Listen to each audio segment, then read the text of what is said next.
Hello, Nairobi. Hello, everyone.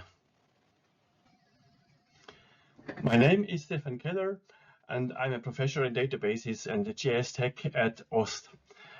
And I'm doing this talk with input from Claudio Bertozzi, who is a master student in data science at OST. OST means Eastern Switzerland University of Applied Sciences, and it's located in Rapperswil, which is at the other end of Lake Zurich. Catching OpenStreetMap up with external data with a workflow and tools for conflation and validation has been motivated by the following. The motivation was that I wanted to discuss about enhancing OpenStreetMap by conflation and validation. I wanted to show interesting activities and geospatial challenges, and I wanted to show some updates and updated and planned tools like OSM Conflator and DiffedPlaces. So what's to come is that I wanted to start with some definitions and insights about conflation, and then showing two workflows, and then some tools as mentioned here, and concluding with an outlook and a Q&A session where I would ask you to ask questions right during this talk, now and at the end. So what's about conflation? There is a growing amount of data available from public authorities, especially open government data. And this open data can be merged with existing OSM data. And the general task is to merge two or more datasets from different sources into one dataset, sometimes also called a data space. Map conflation is defined by merging multiple datasets into a single unified map. And map matching is quite a thing which is done before merging.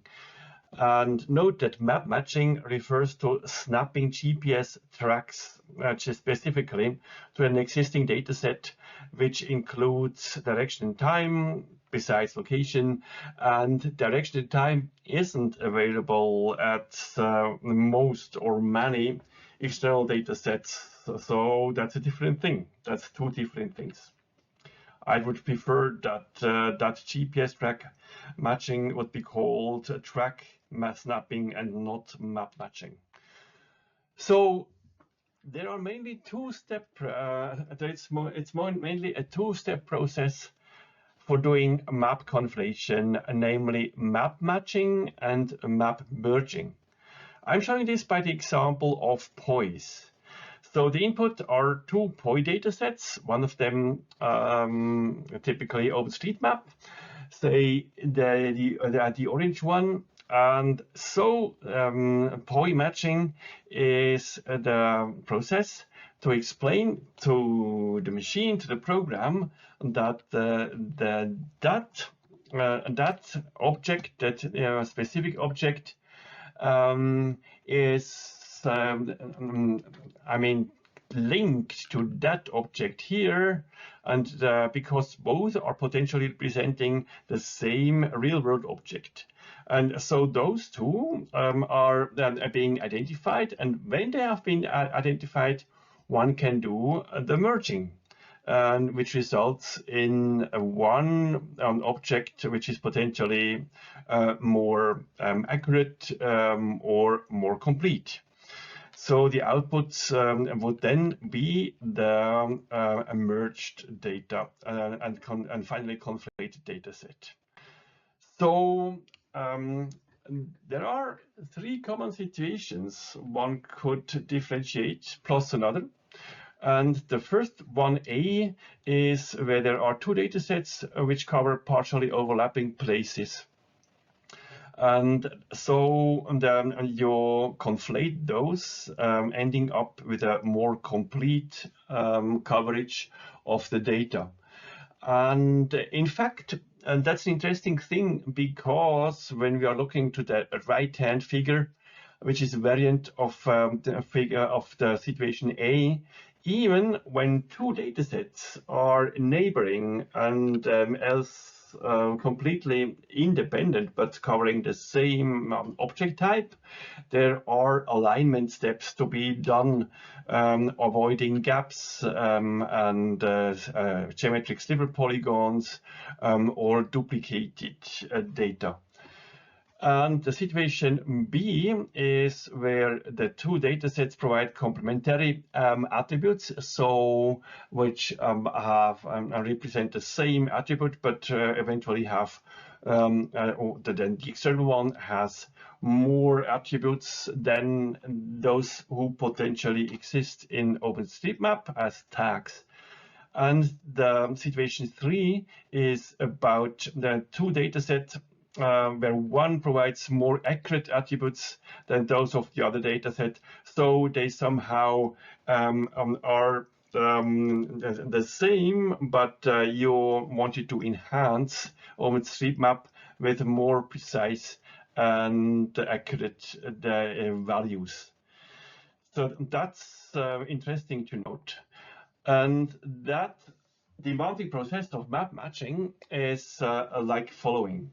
Given mandatory geometry, which has potential different accuracy and precision, and potentially class type, and given that there are optionally more attributes with or without name, which is something I differentiate, because with a name you can apply the different algorithms that for map matching than without a name.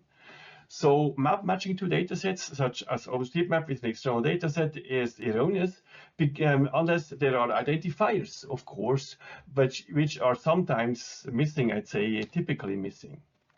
So look at this situation where we do have OpenStreetMap to the right with the typical tags of a POI, and where that same POI of the real world has been potentially mapped by Foursquare, Yelp, or Facebook, ending up with different schematas. And when the map matching and object linking has been established, one can do the diffing. So, but one has to consider then that when catching up OpenStreet once or repeatedly with external data, it's obvious to filter out duplicates and to sort out only the differences in order to relieve consumers and mappers of repetitive validation tasks. So the result of diffing is an extraction of the external dataset as compared to OpenStreetMap with 3 datasets. Now one with objects to be created in OpenStreetMap, one to be updated, and one potentially to be deleted. So when looking at the more generic workflow with specific tasks, of course, you start out planning and discuss the import as prescribed in the guidelines. Second, a developer, a programmer has to map the external data schema to OpenStreetMap tags, which can be done in or is being done in ATP. That's AllThePlaces or OSM Conflator as tools. Then one can publish the external data on the web, like it's being done with AllThePlaces. Fourth, you have to challenge what's really going on. Is the license correct? Is the schema mapping correct? And that's what Mateusz Koniecki is doing with his Matcher tool, newly implemented. And fifth, one has to do the diff, which ends up in the datasets as explained, to be created, updated, or deleted. And that's being something planned to be implemented with DiffedPlaces. Now, sixth, one has to do the validation and the merging of the obvious, which is done in the OSM Conflator, which has some limitations. And then take time to animate the community in order to do that conflation.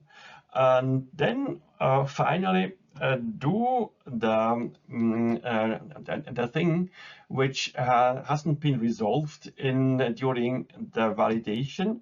So validate and merge in a second attempt eventually by resolving inconsistencies and unresolved situations detected in the OSM Conflator or elsewhere, which is mainly a thing done by hand.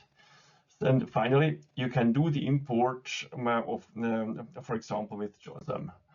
So that's the landing page of AllThePlaces, which is a growing set of web scrapers designed to output consistent geodata, and you can download that periodically under this web link.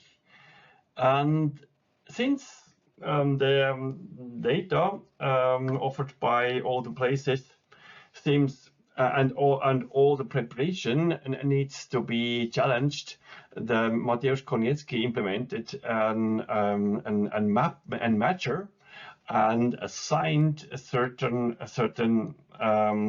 rules on it in order to check the validity of the original data and the map matching.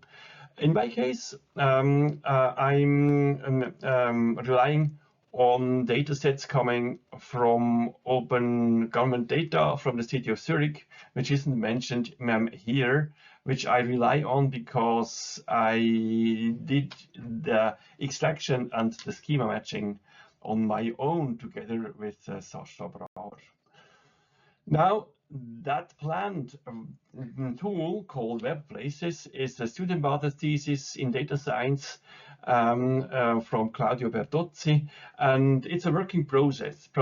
It's available around September next year latest, and the goals are to implement a good point and map matching algorithm at least with machine learning and to calculate diffs from A to B, showing them as to be created and to be updated without those to be deleted, because one would need caching for that. And the showcase of the diffs would be on a public website. And so OSM Conflator has been originally written by Ilya Zverev, and we enhanced it. OSM Conflator covers following processes.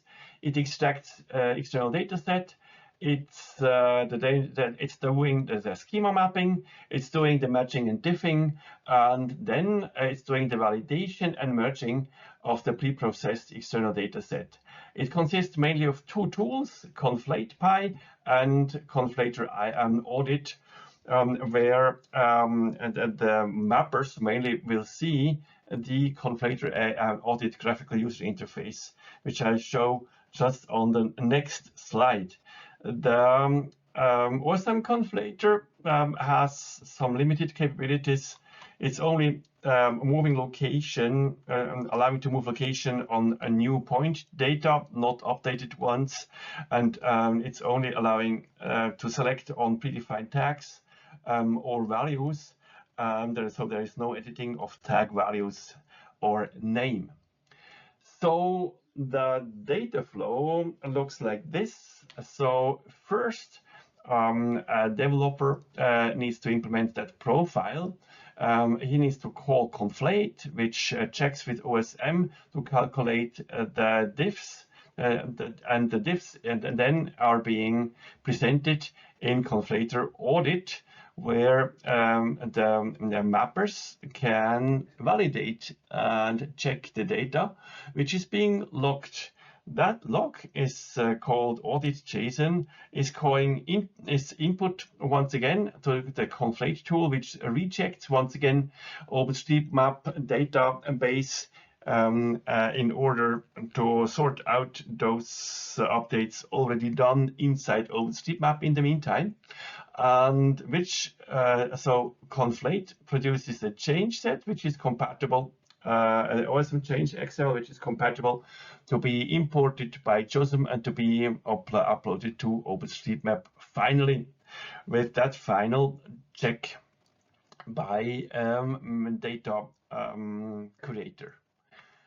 So that's the landing page of Conflator Audit Graphical User Interface, and let's look at some peaks inside Conflator Audit. And that's the Schweizer Gipfel called peaks, which have been imported into OpenStreetMap using that tool. And so starting, and a mapper can start that and that auditing and validation, and we will see that detailed page, which is then showed one after the other specific feature or OpenStreetMap object. That's more rouge. It's a split screen. On the upper side, there is the OpenStreetMap standard map style, and below that's being compared with some imagery like Israeli satellite or more specific imagery. What's crucial here is that the user can accept the proposed values here and or add a fix me tag when there is something still missing here, and he can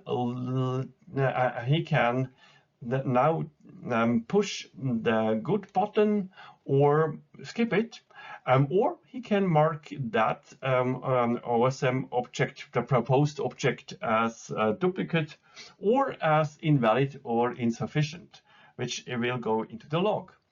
And this is some kind of about dialogue, some kind of help, which explains what's the Conflator Audit web application all about, and which explains especially the buttons to the left just mentioned before.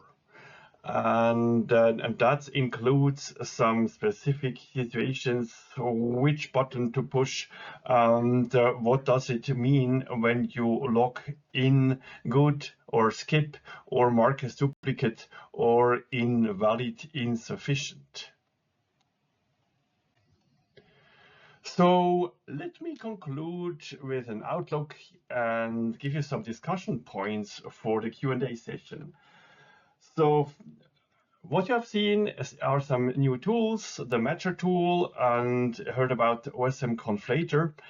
Look at those, the new QA tool, Matcher, and that OSM Conflator tool, and use it. And so finally, let me make an observation and a statement. There is a backlog of new external data, that's for sure. And also there is a backlog of too many potential bugs being reported by Q&A tools. That's another fact. So what's in common to both is that we need smarter tools implemented to help mappers focus on the real issues. So for example, even for DiffedPlaces, there is a lack of repeated updates where actually we only should focus on the real new potential new data from external data. And regarding potential bugs, it seems to be much easier to implement a new potential bug than to really care and don't generate too much false positives. So the discussion points are: what do you think about those tools mentioned here? ATP, OSM Conflator, DiffedPlaces, and Matcher, and how to engage the community, which includes the mappers before all, and also the developers, more in quality checking and good tools and in audition and validation. See you. Okay, thank you so much. Someone said semantic of real-world objects are often fuzzy. So how does the conflation work when the same real-world situation is completely covered by both the dataset and represented by different numbers of features. That's what the algorithm is all about, because usually you program that hardcore and with a fixed number of attributes, having those two data sets.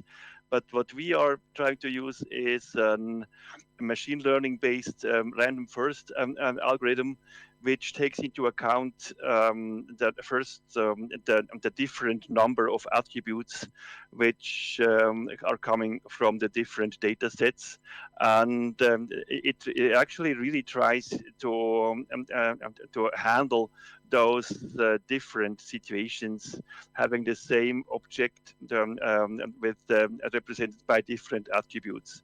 So main idea is to train that beforehand with in a similar situation in on one hand side, and on the other hand it's also important if it's an object which has a name or not a name. So that also probably is something we have to differentiate. But that's actually something we want to advance, that you have different attributes representing the same object and still being able to have high matching accuracy. Question 2 is about have you I read the question. Have you looked at the conflation workflow using Osmose done by the French OpenStreetMap community? We had a look at this, but we have not seen that machine learning based approach, which seems to be a little bit more smooth on that conflation algorithm. But we have another look on Osmose, which we are using also for our own purposes. But that was quite one of the initial situations where we want to enhance that using that machine learning based matching algorithm. I see another question, number 3, showing which object should be deleted would require a cache. This is a misunderstanding because I did not refer to the situation where the external data set does not cover the OSM object, and hence we could say that could be deleted. That would be possible when and I've written and talked about the cache, is that when the external data set is being updated, we have to cache a previous version in order to calculate the difference from the first version of the external data set, and hence calculating a deletion set from the external data set alone. That was what I meant by using a cache. Of course, we do have the deleted set if you take the difference between the external and the OSM data set in the actual situation. And that, in fact, would only be a hint to be deleted. So we would never really tell people that to delete it. And so it isn't deleted anyway. But and that is an interesting question. We have to look closer so that there is no misunderstanding. Actually, question 2 was also about the conflation workflow using Osmose. So the workflow is a little bit different in our case because it's based on AllThePlaces. And another question is that question 4. Can you explain why showing which objects should be deleted would require a cache? That's what's already mentioned. Then I see question 4. Why is it more complex than detecting the objects that are only in the target data set? It's just a matter of infrastructure handling the diffs from the external data set, because it's not on our control how often the external data set is being updated, and it's not clear from the user perspective what is the next version he wants to look at. We really just have to, we have a cycle which is controlled outside the external data set. So it's not clear what is a difference, what is the snapshot anyway from the external data set. That makes it complex.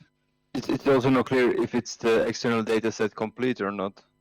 So if you have a not complete data set and you then delete all the ones who are missing, you might delete too much. Question 5 is, are you saying you're seeing better results with machine learning than with just heuristics? Yes, we have made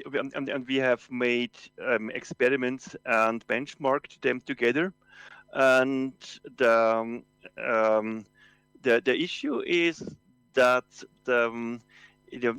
with machine learning we can locally adapt on different, say for example, the radius where where there is the catch radius between the external data set location and OSM location, and within one class the machine learning can adapt based on the number of attributes on both sides. So it's not somehow like brute force and statically applying always the same heuristics with fuzzy string matching, for example. It's really that kind of adaptive local statistics which is probably applied. But matching is still really a challenge, that's for sure. So we are still enhancing that algorithm and we are publishing the results. It's also the goal to be more generic, that it's easier to extend the service to new external data. Because if you have clear data, the heuristic, it's okay. But if you want to have a data set you don't know yet and you want it to be easily integrated, you need some more generic approach. So make it easier to configure the conflation algorithm. That's actually one of the goals. To have less effort for configuration and implementing heuristics, matching heuristics.